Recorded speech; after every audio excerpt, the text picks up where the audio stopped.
Well, thanks a lot for staying with us here on Sunrise Live on E! On this very thoughtful Thursday morning, continuing with the inspiration. Of course, we just heard the tunes coming in from Dr. Dumi. He'll be joining us throughout the show, so be sure to catch out his performances.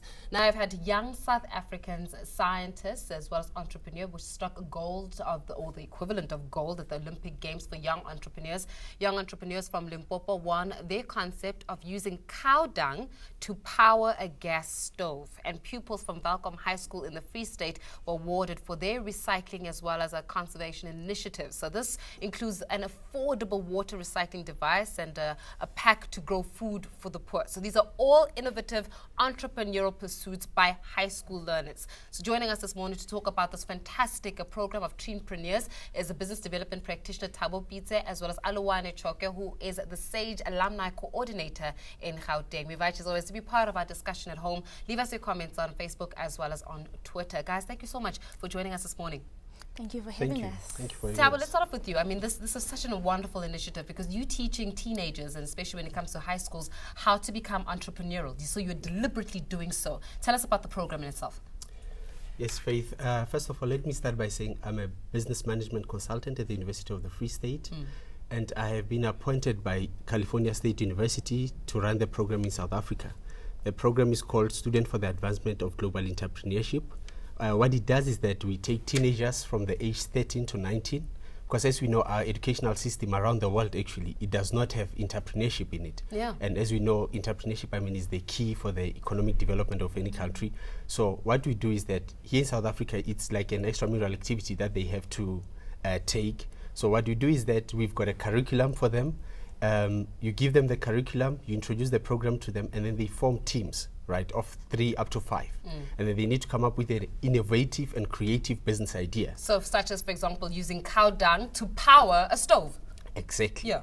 So now the best part of the program is that, okay, we give them that, and now they get a curriculum, right, where it teaches them, it's like a business literacy course, which is at NQF level 5. So you give them a business course in high school?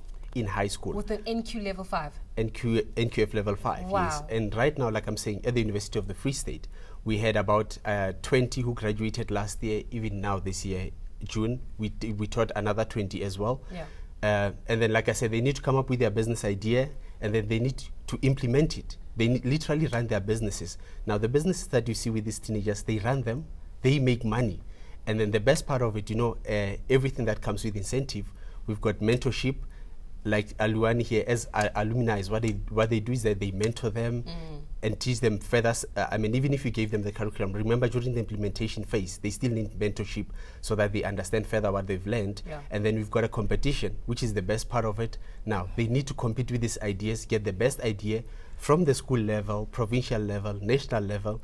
And right now, we just came back from the World Cup, where they won both teams from the Free State and Limpopo. In the Philippines? In the Philippines. Yeah. So it was about close to 30 countries that came together, teenagers around the world with all their crazy innovative ideas to get the best idea. And South Africa took it? Well, we didn't win the World Cup, but we got, what happens is that in the competition, each and every business, they've got medals like gold, silver, bronze and stuff. Now, our team took both of them took 2 gold medals and stuff. 2 gold medals? Because we've got 2 categories, right? The profit making and the social enterprise one. Yeah. So in those both categories, they took 2 gold medals. Yeah, both of them. High five to entrepreneurs in South Africa. Now, Suluwani, bringing you into this program, it is an extracurricular. So in other words, it's not forced, it's not imposed upon young people in essence in school. So what motivated you to want to be part of the program? Why weren't you playing like other kids were playing? Isn't there like PlayStation to play or do something? Come on. I think, having went to my high school, the environment was very challenging. So it was like a competition of who will be on stage more. Yeah. You see, so it started off as that competition. No, but I want to be on stage on Monday mornings, you see. So that's how it started. When you're saying on stage, you're not saying on stage for twerking, right? You're saying on stage for the good things. For the good things, Who's going to be recognized for their achievements and their accolades? Just in case we got things mixed up here. Yeah, continue. Yes, because we get acknowledged for such things. Yeah. So that's how it started. And entrepreneurship then outgrew my love for forensic pathology, because I wanted to study forensic pathology in tertiary. But then I decided, no, how about I become the change that I personally seek? And that's how I started even wanting to study entrepreneurship at the University of Johannesburg. And I'm currently doing my second year. Oh, well done. So, but I know that you also were part of the program in itself. So when you were in high school, because now you are also an alumni, what program or what business concept did you have? We were running an events management entity, Yeah. because in Harrismith we hardly get those. So it was a need that we identified within the community, and Did you guys make money? it. We did. You made money? We did. And how old were you at the time? I started off in grade 8. I was 14 at that time. Yeah. And then when we competed internationally was in 2014, I was 18. Absolutely amazing. And Thabo, I want to bring you into this because a lot of times, I mean, you're doing it as with teens, right? And when we know the challenges that entrepreneurs face, access to finances, access to markets, as well as the appropriate mentorship. Did you give these young people capital to actually start off their businesses? No, you see, that's the thing, and this is the main problem that we have with our practice entrepreneurship entrepreneurs, right? People think that when you start a business, you register a business, and then what do? They go queue. For funding, you know. Now, what we're teaching them is that entrepreneurship, what you do with it is that you come up with an idea. With that idea, if you've got a product, if you want to make money, you are able to create one product. How do you make money? You go sell the product, make your profit, make the second one and all that. So we teach them to use their brains. You know, they say, one of my mentors said, you know what, the most powerful tool you have to make money, it doesn't take money to make money. You know, the tool that you have to make money is your brain. So it's almost like a mindset shift that you have to start giving people, that it doesn't take money to make money, it takes your brain to make money. Exactly. Yeah. So your and idea, your network. Exactly. Yeah. Your idea needs to be able to, you come up with that idea, even if you cannot get capital for it, you know, you can think big but start small. So many people, I mean, are stuck with great ideas because they are looking for these big fundings. At the end of the day, you can see that this person can actually start with your own 10 rand. You know, you can sell your fridge and start your business that way, and you end up making millions out of it.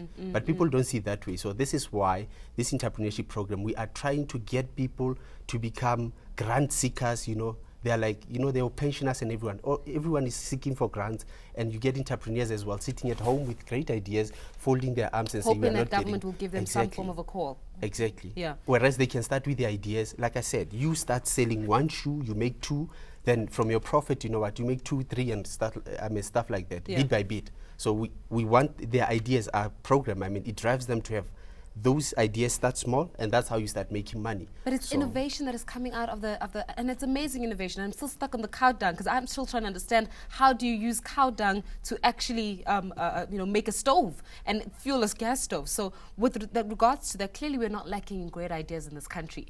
Nobody's got a bad idea in this country. However, it starts with that mindset, and to have it as a teenager in high school, absolutely amazing. So how then do you start encouraging more teenagers to get involved in the projects? Because I want them, more schools need to get involved in programs such as this. Alwani?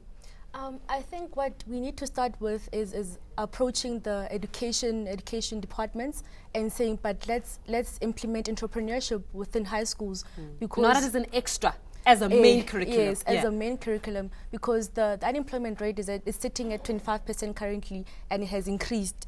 So if we then implement entrepreneurship, then we are encouraging learners to not look forward to being employed, but rather being the employees and promoting something towards the economy and its growth. Well, of course, I mean, with regards to this program, how far are you guys in extending it to a national platform where you can have access to these kinds of opportunities on all fronts and all levels? And also, how do we get a hold of you? Okay. My main mandate when I came back from California State University in the US, when I started with the program, was first of all to get it into the academic institution. That is why it's with the University of the Free State. So now the next phase was to, you know, get it through the Department of Education so that it can go to schools, not just as an extramural activity, like Ali said, as a main curriculum. So we are at that phase right now, and I must say the department is responding well. We are active right now in 5 provinces, but the 4 provinces have been competing every year. I mean, 2014 it was Russia, last year was South Korea, now we just came back from the Philippines. And you keep taking these kids? Yes. Absolutely. And they're funded? Is it a fully funded program, or do parents have to come in and chip in? That's another thing as well. People are still stereotyped. Like, for example, with this year's group, right? Okay, maybe I should. Okay, No, be honest. Be honest. I told you, gloves are off here. Yes, you know what? Like with this year's group, Yeah. I myself, from my own pocket, I had to fund like 11 people to pay for You their funded 11 flights. people to go to the Philippines? Yes, Oh, my because goodness. I think it was due to the, you know, you do get the government promising to fund, but I think due to the elections right now, you know, the sponsorship never got effected and stuff. I'm saying it now so that I can go back. They must fund us back, you know, because... Oh, no, they're watching. Don't worry. Yeah, no, definitely. So, yes, that's that. But like I'm saying, the funding is still a bit of a problem. But like I said, as entrepreneurs then, you know, you need to come up with innovative ideas to even fund ourselves for that matter. But they're school kids. You don't want to put such pressure on them. So, yeah, like I said, yes, that's where it is. So, active in 4 provinces. We're planning by the end of the year, we'll have all the provinces participating and stuff.